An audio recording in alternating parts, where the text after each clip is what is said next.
Extremes of modernity have us craving a simpler existence. Simultaneously, inspiration and opportunities abound thanks to the internet and social media. Now, we can combine elements of the past and present and form new traditions to bring into the future. One way to do this is via the homes we build. And in this video, I'd like to share our humble addition to the world of natural building, including some modern materials too.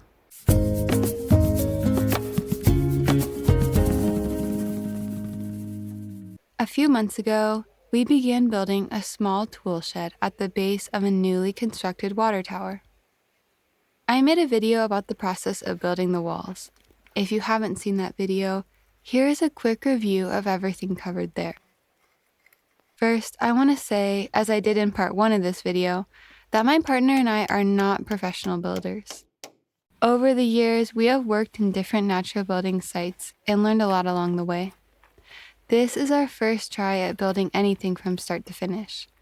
This isn't a how-to video and contains no architectural advice. I simply felt a desire to share our projects online with the hope of inspiring others and contributing to the online community of natural builders. Our goal was to build an earthen tool shed to house our bikes, tools, and one day solar panel setup. It will be quite a while before we have lighting inside this shed, so we wanted there to be as much natural light as possible. Also, we had a lot of bottles to upcycle, so we made a bottle wall to the north, the direction where most of the sunshine comes from here in Argentina, which is located south of the equator.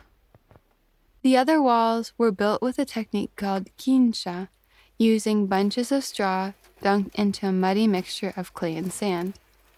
Then we stuffed these packets of straw dripping with mud into the wall, which my partner Jonah had previously created a structure for using nails, wire, and strips of bamboo. Once the interior of the quincha walls had dried, we moved on to the first layer of plastering.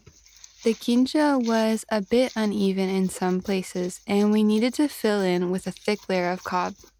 That is to say, a mixture of earth, sand, straw, and water. Unlike quincha, this cob plaster must include finely chopped straw, which helps the mix hold together despite the contraction of clay as it dries. Just like quincha, we mixed this in a kiddie pool situated right beside the tool shed. The plaster should have a consistency similar to Play-Doh, and also the walls need to be humid before applying the plaster, or else it won't adhere. I like using this sprayer, which is easy to find in plant nurseries. Applying this earthen plaster isn't difficult, but it does take a lot of time. We had to make sure the plaster really did stick to the wall so that it didn't fall off later as it dried. And it is important to frequently respray with water, especially during the summer months or when applying the plaster to an exterior wall when the sun is out. On the north-facing wall, we put a piece of fabric that created some shade because any type of cob does best when it can dry slowly. Once this cob layer was complete and had dried, we moved on to the final layer, which needed to be resistant to the elements. That is why we included lime in the final plastering. Lime is similar to cement in many ways, but it is also much more versatile. Lime can be made into plasters as well as paint, known as lime wash. Let's discuss lime for a moment here. Lime is a key ingredient to creating water-resistant walls, but some types of lime require a great deal of caution to use, and it can be very confusing to find the correct type of lime. Lime comes in many forms, and the availability of each type will depend on your country of residence. While building in the United States, I was able to find lime putty, which has already been soaked in water for months or even years and is safe to handle with gloves on.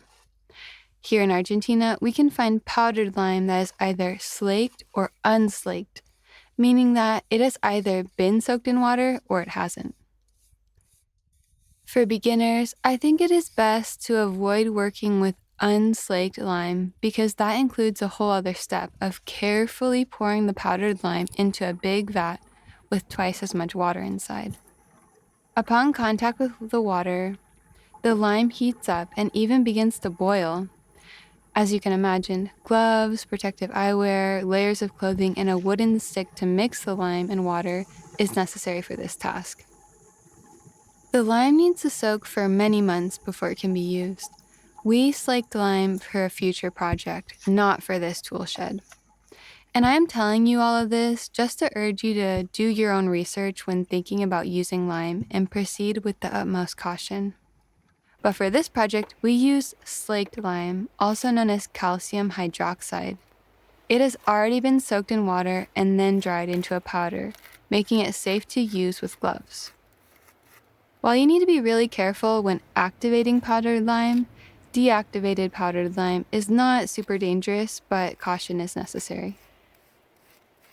This isn't a good project to do with kids, and I advise wearing 2 layers of gloves and washing off any lime that may splash on your skin because it is really, really drying. I usually wear latex gloves and then gardening gloves over that. To make the plaster, we used a recipe including prickly pear goo, lime, and fine sand that we bought at the hardware store. Okay, so about prickly pear goo. Here in Argentina, people call this substance baba de nopal. And when I was searching online, I saw that people call it prickly pear juice. And it is pretty much standard in all kinds of natural building preparations. I think calling it juice is a bit misleading.